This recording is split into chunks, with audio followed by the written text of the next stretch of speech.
नमस्कार. तर आपला एक थोडासा छोटासा पार्ट राहिलाय. अॅनिमल क्लासिफिकेशन मध्ये आपण वर्टिब्रेट्स पाहत होतो, बरोबर. वर्टिब्रेट्स मध्ये आपण 6 प्रकारचे वर्टिब्रेट्स असं सांगितलं. लास्ट लेक्चरला आपण सांगितलं की वर्टिब्रेट्स 6 प्रकारचे असतात. त्यामध्ये अग्न्याथा म्हणजे ज्यांना हनवटी नाही असे, आणि हनवटी असणाऱ्यांना आपण काय म्हटलं, ग्लॅन्थोस्टोमा. ओके, अग्न्याथा ग्लॅन्थोस्टोमा म्हणजे ऑलरेडी पाहितले की आपण लास्ट लेक्चरला पाहितले की बाबा 2 प्रकारचे आपल्याकडे असतात. अग्न्याथा अग्न्याथा म्हणजे काय, अग्न्याथा म्हणजे काय, तर ज्यांना काय नाहीये, हनवटी नाही, हनवटी नसणाऱ्यांना आपण काय म्हणतो, अग्न्याथा म्हणतो. त्याच्यामध्ये येत होते सायक्लोस्टोमॅटा. काय येत होते, सायक्लोस्टोमा किंवा सायक्लोस्टोमा म्हणजे काय, ह्याचा अर्थ आपण बघितलाय. त्यानंतर अग्न्याथा ग्लॅन्थोस्टोमा. ग्लॅन्थोस्टोमा आणि ग्लॅन्थोस्टोमा म्हणजे हनवटी असणारे. ह्याच्यात प्रमुख 2 गोष्टी बघितल्या. एकाचं नाव होतं सुपर क्लास, एकाचं नाव होतं सुपर क्लास पायसेस. ह्याला माशाचा वर्ग म्हटलं आपण, मासे जे आपण आहेत पाण्यातले पोहणारे मासे, माशांचा वर्ग म्हटलं सुपर क्लास स्पायसेस. आणि दुसरा होता टेट्रापोडा, दुसरा होता टेट्रापोडा. आणि टेट्रापोडामध्ये काय काय बघितले मग, 1 2 3 4. सगळ्यात पहिल्यांदा जमिनीवर आले, त्यांचं नाव काय, एम्फिबिया. सगळ्यात पहिले जे वर्टिब्रेट्स आहेत, सगळ्यात पहिले जे वर्टिब्रेट्स आहेत सगळ्यात पहिले जे वर्टिब्रेट्स आहेत जे जमिनीवर आले, त्यांचं नाव काय, तर त्यांचं नाव आहे एम्फिबिया. टेट्रापोडामध्ये येणारे त्याला उभयचर प्राणी म्हणतात. त्याच्यानंतर त्यांच्यापासून कोण उत्पन्न झाले, रेप्टाइल्स. ओके, त्यापासून उत्पन्न कोण झाले, रेप्टाइल्स. रेप्टाइल्स पासून कोण आले, aves and mammals. Aves and mammals.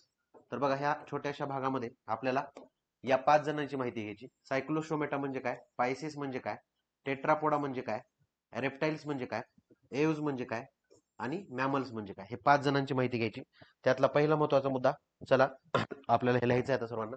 सायक्लोस्टोमा. सायक्लोस्टोमा या शब्दाचा अर्थ काय, जॉलेस फिशेस. काय म्हणायचो, जॉलेस फिशेस म्हणजे थोडक्यात जबडे विरहित मासे, ज्यांना जबडा नाही असे मासे. थोडक्यात यांच्यात आणि माशांमध्ये काय काय फरक असतात. What is the difference between actually true fishes and cyclostoma. Cyclostoma हे सुद्धा माशांचा प्रकार आहे, त्यात काही डाऊट नाही, हे पण माशांचाच प्रकार आहे. परंतु हे जॉलेस फिशेस आहेत, हे आधीचे मासे आहेत, सर्वप्रथम आलेले मासे आहेत. यांच्यात खासियत सांगायची झाली तर यांच्यावर खवले नसतात. काय नसतात, खवले नसतात. आता तुम्हाला खवले म्हणजे काय सांगायची गरज नसावी, की अंगावर जे काही आपल्याकडे काय असतात, खवले असतात. ओके, जे काही सापांच्या अंगावर पण असतात, पण माशांच्या अंगावर खवले असतात. तर खवले असतील तर ते खरे मासे आहेत, खवले नसतील तर ते सायक्लोस्टोमा नावाचे मासे आहेत, किंवा जॉले स्पीशीज आहेत, सुरुवातीचे मासे आहेत, ज्यांना खवले नाहीयेत. आता यांच्यात बऱ्याच गोष्टी आहेत. यांचं मुख जे आहे ते चुशी मुख आहे, म्हणजे हे पॅरासाइट आहेत. खास करून काय आहेत, पॅरासाइट आहे. त्याला एक्टो पॅरासाइट म्हणतात. म्हणजे थोडक्यात दुसऱ्यावर जगणारे आहेत, बाह्य परजीवी आहेत. आणि यांना चुशीमुख आहे. चुशीमुख म्हणजे गोलाकार आहे, जो गोलाकार मुख म्हणून सायक्लोस्टोमॅटा म्हटलंय. आणि मग बाकी 2 गोष्टी यांच्यात चांगल्या आहेत, ज्या की आपल्या सगळ्यांमध्ये आहेत, सगळ्या वर्टिब्रेट्स मध्ये आहेत. क्लोज सिस्टीम ऑफ सर्क्युलेशन आहे, सिंगल सर्क्युलेशन टाईप आहे, सिंगल सर्क्युलेशन आहे. आणि 2 कप्पे आहेत. ओके, हृदयाला 2 कप्पे आहेत, हृदयाला 2 कप्पे आहेत. बाकी यांच्यात बरेच माशांसारखे गुणधर्म आहेत. माशांसारखे गुणधर्म काय आहेत, तर यांना पर वगैरे आहेत. ओके, यांना काय आहेत, पर वगैरे आहेत. पर म्हणजे काय, फिन्स, फिन्स वगैरे आहेत. हे आपल्याला इथं बघू, ह्याला फिन हा शब्द वापरलाय, काउडल फिन. काउडल म्हणजे शेपटेचा. Okay, शेपटेचा fin. परत यांना गिल सुद्धा आहेत. ओके, यांना गिल सुद्धा आहेत. तसेच फिन 2 प्रकारचे आहेत. इथे एक फिन आहे. फिन म्हणजे काय, पर.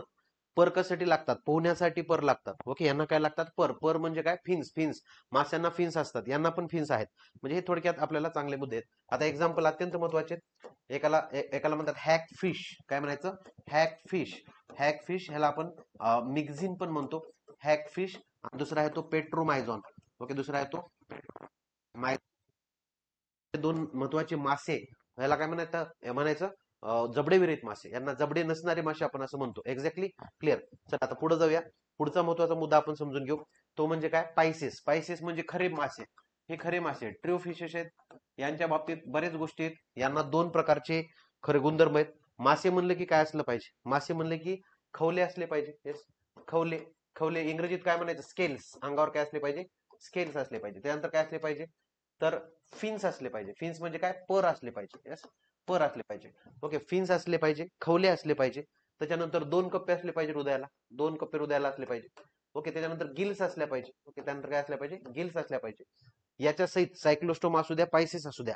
आता मी सगळ्यात शेवटी सांगेल तसे, तरी पण इथं सांगायला काय हरकत नाही. दॅट इज क्लोज सिस्टीम तर आहेच आहे, परंतु यांच्यात कोल्ड ब्लडेड अॅनिमल येतात. काय येतात, कोल्ड ब्लडेड अॅनिमल येतात. बा एखादा एक कुठं लिहून घ्या, सायक्लोस्टोमा, पायसेस, एम्फिबिया, रेप्टाइल्स हे चौघजण कोल्ड ब्लडेड आहेत. परत एकदा सांगतो, सायक्लोस्टोमा, पायसेस, एम्फिबिया आणि रेप्टाइल्स हे चौघजण कसे कोल्ड ब्लडेड आहेत. आणि आपण आणि पक्षी हे कसे आहेत वार्म ब्लडेड आहेत. आपण आणि पक्षी हे कसे आहेत वार्म ब्लडेड आहेत. हे सगळ्यांना क्लिअर झालं पाहिजे. म्हणजे हे पहिला महत्वाचा मुद्दा आला पाहिजे. मग माशांच्या बाबतीत दोन प्रकारचे क्लासेस आहेत, दोन प्रकारचे महत्वाचे क्लास आहेत, सुपर क्लासमध्ये क्लास आहेत. एकाला म्हणतात कास्थिमी मासे, एकाला म्हणतात आस्थिमी मासे. जगातले पहिले पायसेस कोणाला म्हणायचे माहितीये का आपण? प्लॅकोडर्मी. कोणाला म्हणायचो? प्लॅकोडर्मी, जे नामशेष झालेले मासे आहेत. प्लॅकोडर्मी म्हणजे काय? नामशेष झालेले मासे आहेत, नामशेष मासे. लक्षात घ्या, नामशेष मासे जे आज उपलब्ध नाहीयेत, त्यामुळे प्लॅकोडर्मी नावाचे मासे नामशेष झाले. पण आज उपलब्ध असणारे दोन प्रकारचे मासे आहेत. एकाला म्हणतात कार्टिलेजिनस मासे आणि एकाला म्हणतात बोनी मासे. कार्टिलेजिनस, कार्टिलेज म्हणजे काय तुम्हाला ऑलरेडी सांगितलं. कार्टिलेज म्हणजे काय असतं की नाकाचा हा जो भाग आहे किंवा हा जो भाग आहे जे थोडेसे हाडांपेक्षा स्मूथ आहे त्याला कार्टिलेज म्हणतात. आणि मी तुम्हाला सांगितलं होतं कॉर्डेट म्हणजे काय, ज्यांना कधी ना कधी गर्भावस्थेपासून ते जन्मापर्यंत, जन्मानंतर कधी ना कधी नोटोकॉड अस्तित्वात आहे.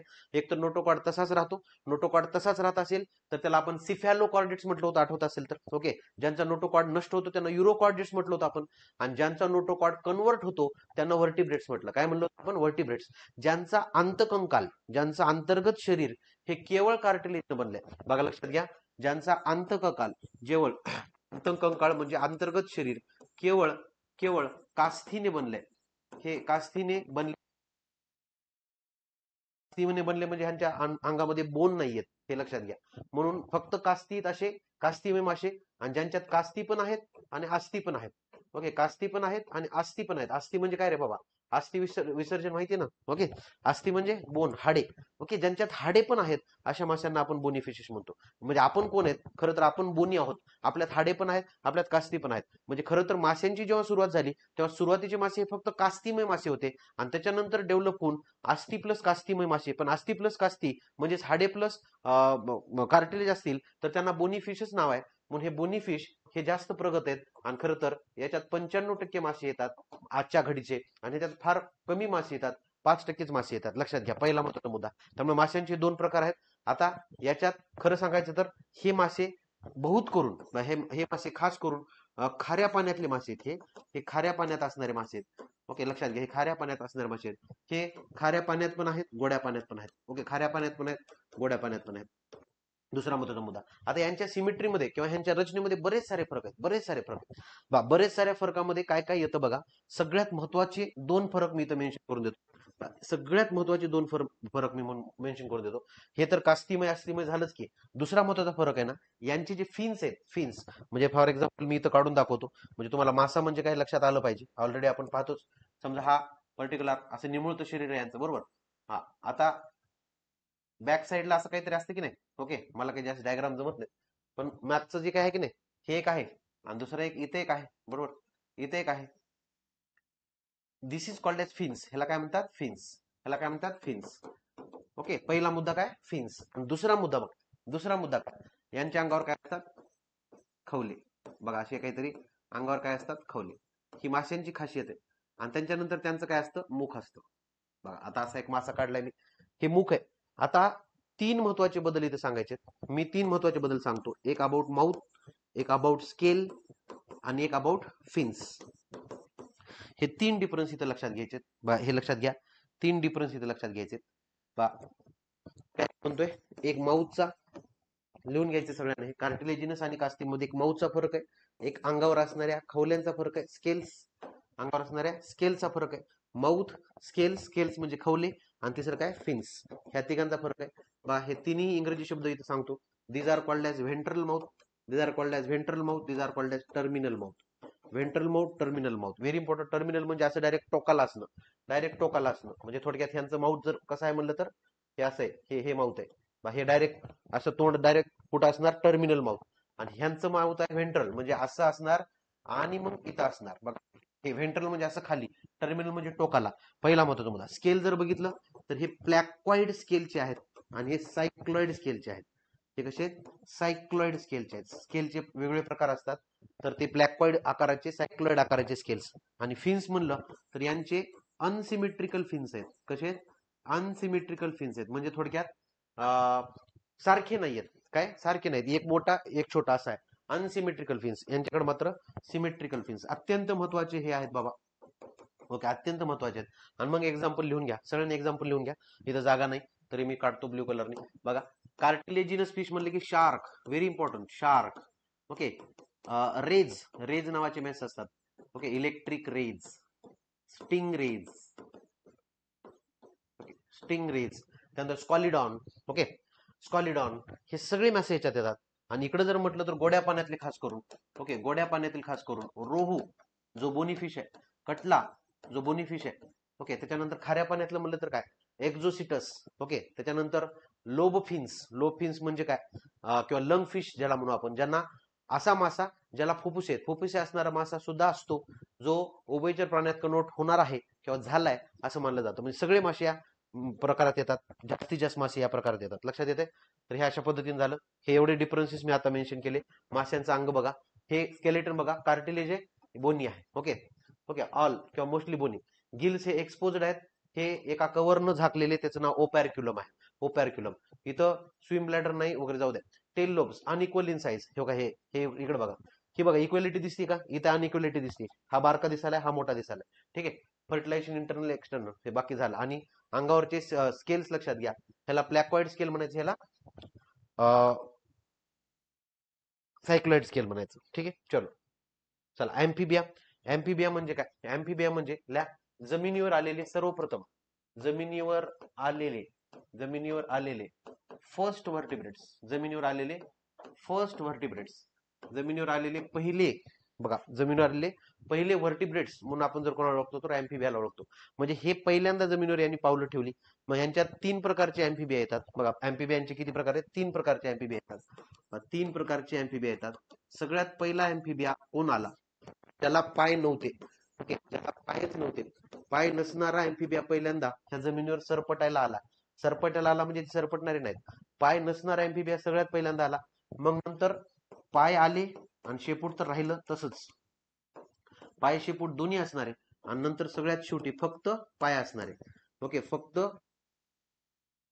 फक्त पाय असणारे. म्हणजे पहिल्यावाला जो आहे त्याला शेपूट आहे, लक्षात ठेवा, नाहीतर उगाच असं म्हणायचं नाही. पाय नसणारे म्हणजे शेपूट असणारे. शेपूट आहे, लांब लचक आहे, गांडुळासारखं आहे. ओके, याचं नाव आहे सिसिलियन.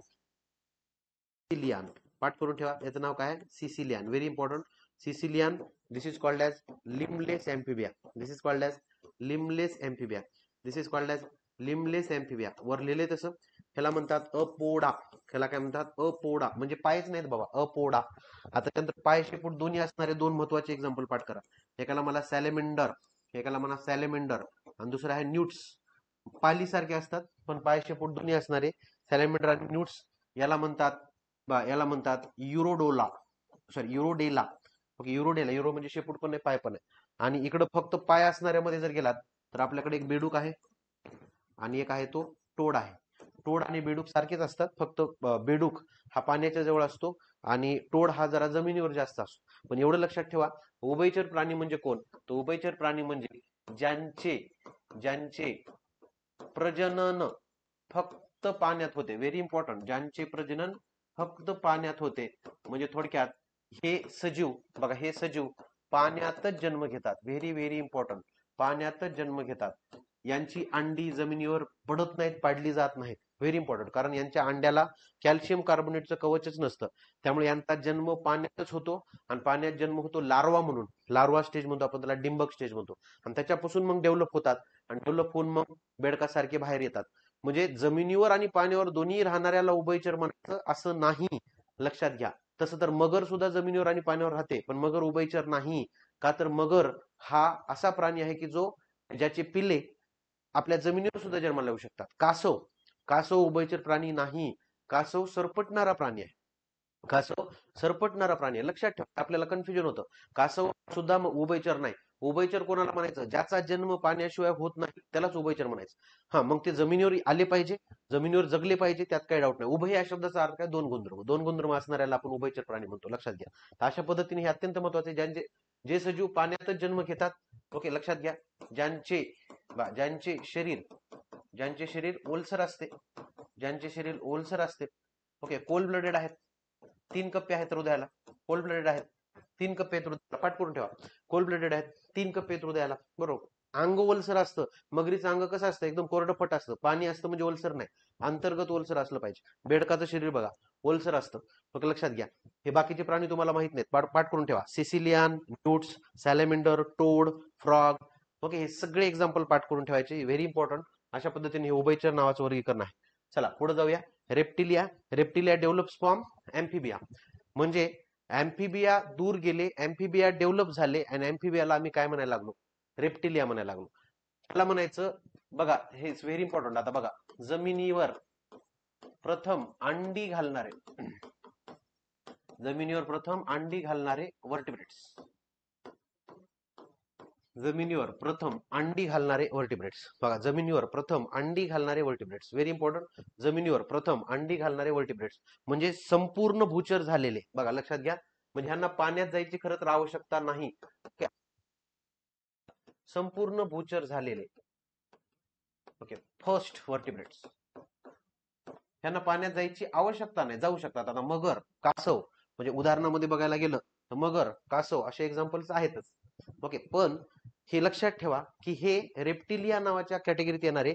म्हणजे काय, तर हे जमिनीवर आलेत, पूर्णपणे जमिनीवर आलेत, यांची अंडी पण पूर्णपणे जमिनीवर घातली जातात. म्हणजे ह्या सगळ्या गोष्टी यांच्यामध्ये आल्या पाहिजे. व्हेरी इम्पॉर्टंट, हा सगळ्यात भाग महत्वाचा आहे, हे सर्वांना लक्षात आलं पाहिजे. ओके, चला आता मग यांच्याकडे 3 कप्पे आहेत, यांच्याकडे 3 कप्पे आहेत.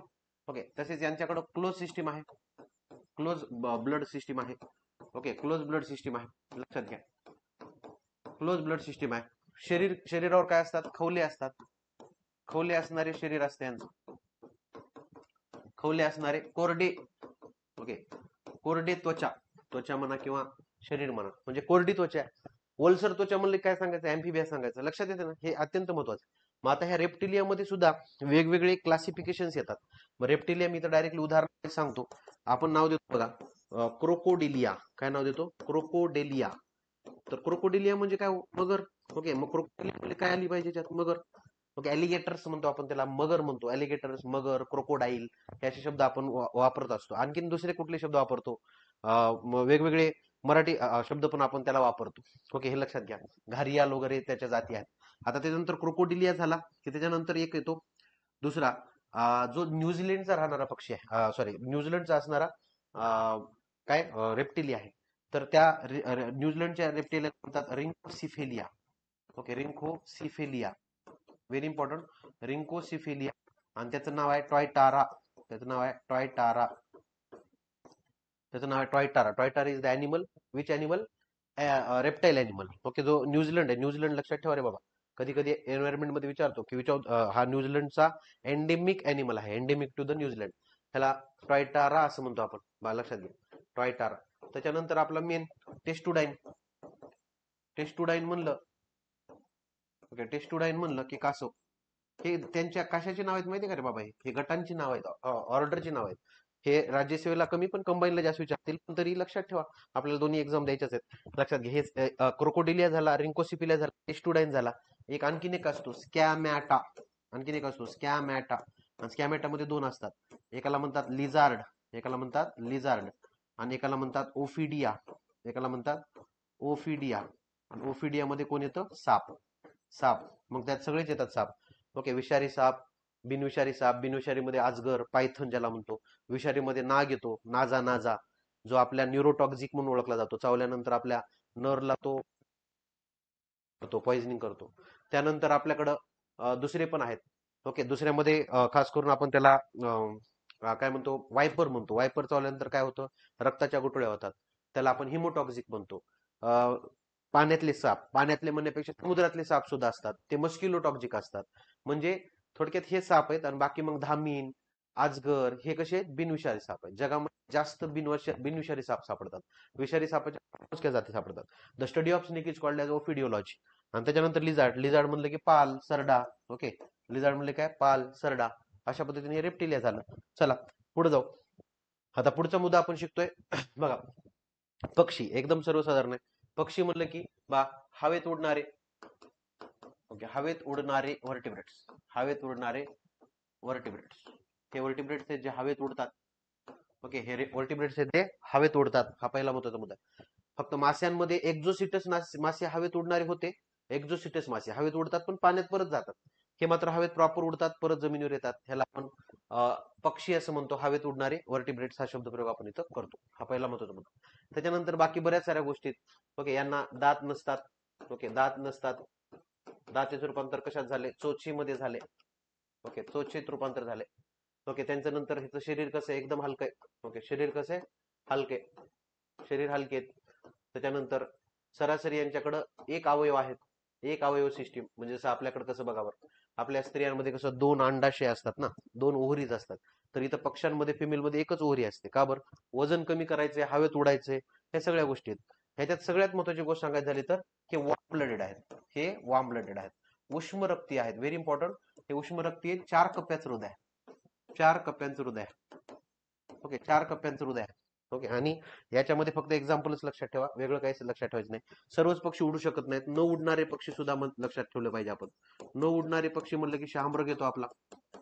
ओके, एक शाहमृग येतो. त्याच्यानंतर काय येतो? किवी येतो. ओके, किवी हा पण न्यूझीलंडचा आहे रे बाबा, हा पण न्यूझीलंडचा आहे. त्याच्यानंतर न उडणाऱ्यामध्ये गेला तर पाण्यातला.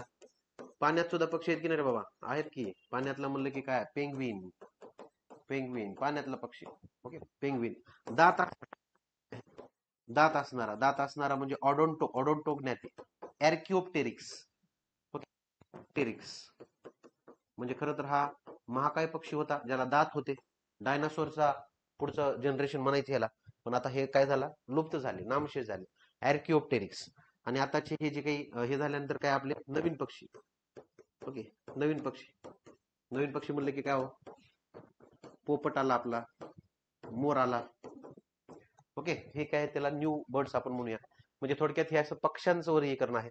आता सगळ्यात शेवटचा क्लास आपल्याला लक्षात घ्यायचा आहे, that is mammals. Very important. सगळ्यात शेवटचा क्लास लक्षात घ्यायचा, दॅट इज मॅमल्स. मॅमल हा सगळ्यात प्रगत आहे आपल्या वर्टिब्रेट्स मध्ये. बघा, वर्टिब्रेट्स मध्ये हे प्रगत आहेत. यांच्यात खास करून काय यायला लागल्या? घाम ग्रंथी. आणि घाम ग्रंथीच काय बनायला लागल्या? सस्तन ग्रंथी. घाम ग्रंथीच काय बनायला लागल्या? सस्तन ग्रंथी. लक्षात ठेवा, mammary glands are the modified sweat glands. घामाच्या ग्रंथी ह्या सस्तन प्राण्यांना असतात. हा महत्वाचा मुद्दा आहे. आता मग यांना नुसत्या घामाच्या ग्रंथीच असतात असं नाही, यांना बाह्य कर्ण असतो. ओके, बाह्य कर्ण असतो. म्हणजे बेडकाला बघा, सापाला बघा, असे कान आहेत का हो आपल्यासारखे? नाहीत ना. हे बाह्य कर्ण असणे एक महत्वाचं. एक्सटर्नल इयर हा शब्द आपण वापरतो. त्यांना कान आहेत, त्यांना आवाजाची संवेदना आहे, परंतु त्यांच्यात बाह्य कर्ण नाही, हे लक्षात घ्या. बाह्य कर्ण असणं ही आपली खासियत आहे. त्याच्यानंतर आपल्याकडे एक डायफ्राम नावाचा पट्टा आहे. डायफ्राम असणे. आता डायफ्राम असणे म्हणजे सांगून देतो तुम्हाला. आपलं शरीर ऍबडॉमेन आणि थोरॅक्स मध्ये डिवाइड झाले. मी तुम्हाला ऑर्थोपोडा सांगितलं होतं. ॲब्डोमेन आणि थोरॅक्स मध्ये डिवाइड झाले. ह्याच्यामध्ये काय असतो? असा एक मस्क्युलर पट्टा असतो इथं. ओके, त्याला काय म्हणतात? डायफ्राम. डायफ्राम असणे हे सुद्धा आपली खासियत आहे. तसेच आपल्याकडे 4 कप्पे आहेत. आणि we are also warm blooded. आता वार्म ब्लडेड आणि कोल्ड ब्लडेडचा अर्थ समजून घ्या. ओके, कोल्ड ब्लडेड म्हणजे परिस्थितीनुसार शरीराचं तापमान बदलणारे प्राणी, आणि वार्म ब्लडेड म्हणजे शरीराचं तापमान नेहमी स्थिर ठेवणारे प्राणी. त्यात आपण जर बघितलं तर आपल्या शरीराचं तापमान नेहमी 37 डिग्री सेल्सिअस आपण ठेवतो. पक्षाचं तापमान आपल्यापेक्षा जास्त आहे रे बाबा. ओके, 40-45च्या आसपास पक्ष्यांचं तापमान आहे. वार्म ब्लडेड आहेत. वार्म ब्लडेड म्हणजे शरीराचं तापमान नेहमी सारखं ठेवणार आहे, ते बदलत नाहीत. शरीराचं तापमान बदलत नाहीत, हे लक्षात घ्या. हे अत्यंत महत्वाचा मुद्दा. आता याच्यात सस्तन प्राण्यामध्ये, हा एक मिनिट, हा सस्तन प्राण्यामध्ये बरेच आहेत. एक सांगतो, प्रोटोथेरिया. काय म्हणायचं? प्रोटोथेरिया. प्रोटोथेरिया म्हणलं की अंडी घालणारे. काय म्हणायचं? अंडी घालणारे. आता अंडी घालणारे म्हटलं की त्याच्यात साळिंदर वगैरे ऐकले का? तर त्याला आपण एकिडना म्हणतो. एकिडना. ओके, एकिडना. त्याच्यानंतर आपण काय म्हणतो? प्लॅटिपस. प्लॅटिपस. ओके, अंगावर काटे असणारा हा प्लॅटिपस. अंडी घालणारा, हे पण अंडी घालणारा, अंगावर काटे त्याच्या पार्क्युपाइन्स म्हणू आपण. प्लॅटिपस. प्लॅटिपस म्हणलं की काय? बदक चोचा. बदकासारखी चोच आहे, सरपटणाऱ्यासारखा दिसतो. कारण आपण सरपटणाऱ्यापासूनच उत्क्रांत झालोय. आपण म्हणजे मॅमल्स. मॅमल सरपटणाऱ्यापासूनच उत्क्रांत झालेत, लक्षात ठेवा. आणि प्लॅटिपस नावाचा पण इथं आपल्याला घटक लक्षात ठेवायचा. ओके, प्लॅटिपस हा अंडी घालणारा सस्तन प्राणी आहे. सस्तन प्राणी सुद्धा अंडी घालतात, म्हणून हे लक्षात ठेवा. All mammals give birth to young one, हे विधान चुकीचं आहे. असं नाही की बाबा सगळेच यंग वनला बर्थ देतात. मोस्टली विव्हिपेरस. मोस्टली विव्हिपेरस. विव्हिपेरस म्हणजे काय रे? जरायुज प्राणी, जे काय म्हणतात? जे थेट पिलांना जन्म देणे. ओके, जरायुज म्हणजे काय? थेट पिलांना जन्म देणे. थेट पिलांना जन्म देणे, तर आपण जरायुज प्राणी असं म्हणतो. मग आता प्रोटोथेरिया म्हणून एक आहेत, त्याच्यानंतर मेटाथेरिया नावाचे आहेत. मेटाथेरिया म्हणल्यानंतर कांगारू हा प्राणी येतो ज्याच्याकडे 2 गर्भाशय आहेत. ओके, त्याला मॅक्रोपस म्हणू आपण. ओके, 2 गर्भाशय असणारा प्राणी कांगारू. ओके, त्याच्यानंतर युथेरिया, आणि युथेरियामध्ये मात्र मग आपण येतो. युथेरिया म्हणलं की खरे सस्तन प्राणी. खऱ्या सस्तन प्राण्यामध्ये मग वटवाघूळ. का बरं वटवाघूळ लिहून देतोय माहितीये? कारण तुम्हाला वटवाघूळ पक्षी वाटेल म्हणून मी वटवाघूळ सांगतोय. मुंगूस सांगा. इथं काय कुत्रा, मांजर, बैल, म्हैस असले लिहित बसायचं नाही. असे प्राणी लिहायचे की बाबा जे आपल्याला माहित नाहीत किंवा आपल्याला कन्फ्युज होतात. ससा सस्तन प्राणी आहे. उंदीर सस्तन प्राणी आहे. ओके, त्याच्यानंतर डॉल्फिन सस्तन प्राणी आहे. देवमासा सस्तन प्राणी आहे. ओके, त्याच्यानंतर सी लायन सस्तन. ओके, सी लायन सस्तन प्राणी आहे. म्हणजे हे सगळे अशा पद्धतीनं पाठ असले पाहिजे. ह्याला सस्तन प्राणी म्हणतात. प्रोटोथेरिया म्हणजे अंडी घालणारे. ओके, म्हणून सगळे सस्तन प्राणी पिलांना जन्म देत नाहीत. सस्तन म्हणजे स्तन ग्रंथी आल्या पाहिजे. प्लॅटिपसला सस्तन का म्हणतात? कारण तो तो स्तन ग्रंथी धारण करणारा प्राणी आहे. घाम ग्रंथी ज्याला आल्यात म्हणून त्याला तसं नाव दिलं. लक्षात ठेवा. रेप्टाईल्स पासून मॅमल्स डेव्हलप झाले, रेप्टाईल्स पासून एव्हज डेव्हलप झाले. हे सगळ्यांनी लक्षात ठेवा. आणि अशा पद्धतीनं हा आपला पूर्णपणे उरलेला पार्ट आपण इथं कम्प्लिटली पाहिलेला आहे. म्हणजे हा वर्गीकरणाचा, प्राण्यांचं वर्गीकरण हा भाग आपण इथं कम्प्लिटली पाहिजे. थँक्यू.